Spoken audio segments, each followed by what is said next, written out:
Pada kesempatan kali ini, kami dari kelompok 2 akan menjelaskan tentang hukum benda. Sebelumnya, izinkan kami memperkenalkan diri kami terlebih dahulu. Saya Syafitri Muklisal Fairal dengan NIM 25070 20007. Saya Natasha Afrizal dengan 3 digit NIM terakhir 323. Saya Niko Tidialtusana dengan NIM 25070200334. Saya Tayarni Zulfitra Zaki dengan NIM akhir 327. Yang pertama, saya akan menjelaskan tentang benda. Benda itu apa? Dalam arti luas, benda adalah segala sesuatu yang dapat menjadi objek hak dan kewajiban. Contohnya, benda berwujud seperti mobil dan tanah, serta benda tidak berwujud seperti hak cipta dan piutang. Sedangkan dalam arti sempit, benda adalah segala sesuatu yang dapat dilihat atau berwujud.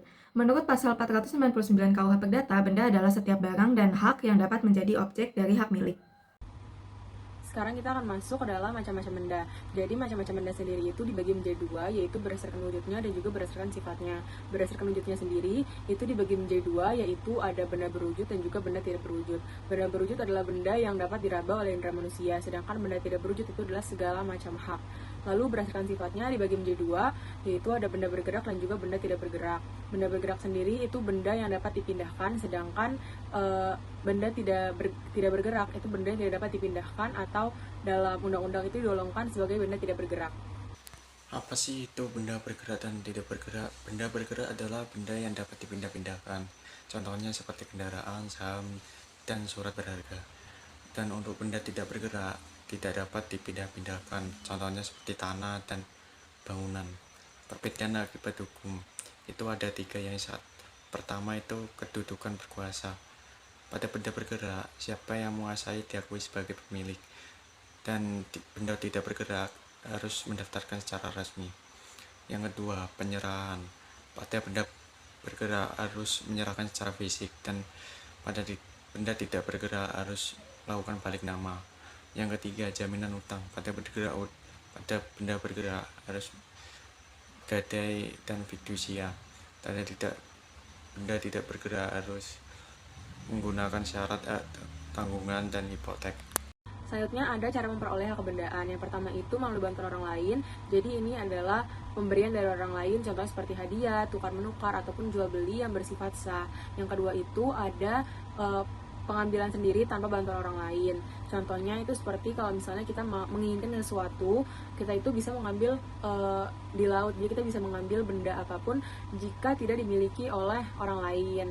Lalu yang ketiga itu ada perlekatan. Jadi perlekatan ini konsepnya itu suatu benda itu menempel pada benda yang lainnya. Contohnya, jika saya memiliki suatu area tanah dan dalam tanah tersebut itu terdapat satu pohon, maka pohon tersebut bisa menjadi hak milik saya juga.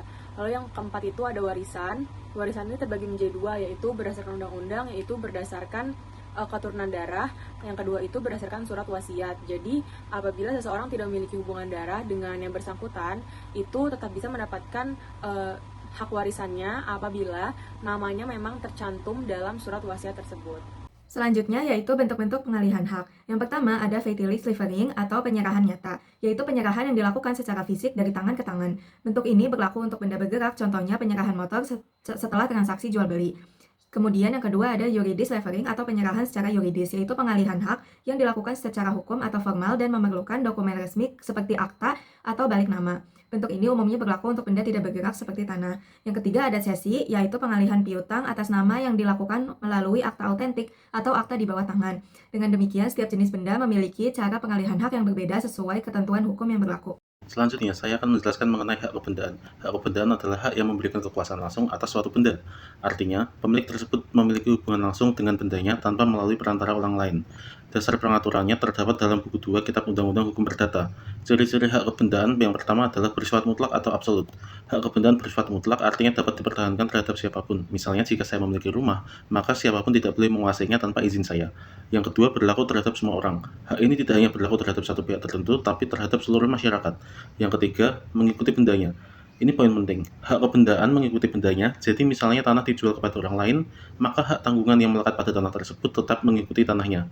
Contoh dari hak kebendaan adalah hak milik, hak guna usaha, hak tanggungan, dan hak gadai. Selain hak kebendaan dalam hukum, juga dikenal hak perseorangan. Perbedaan utamanya terletak pada sifat dan ruang lingkup berlakunya. Perbedaan yang pertama adalah mutlak dan relatif. Hak kebendaan bersifat mutlak, sedangkan hak perseorangan bersifat relatif. Hak perseorangan hanya dapat ditagih kepada pihak tertentu saja. Contohnya, misalkan saya meminjamkan uang kepada teman, maka saya hanya bisa menagih kepada teman tersebut, bukan kepada semua orang. Itulah hak perseorangan.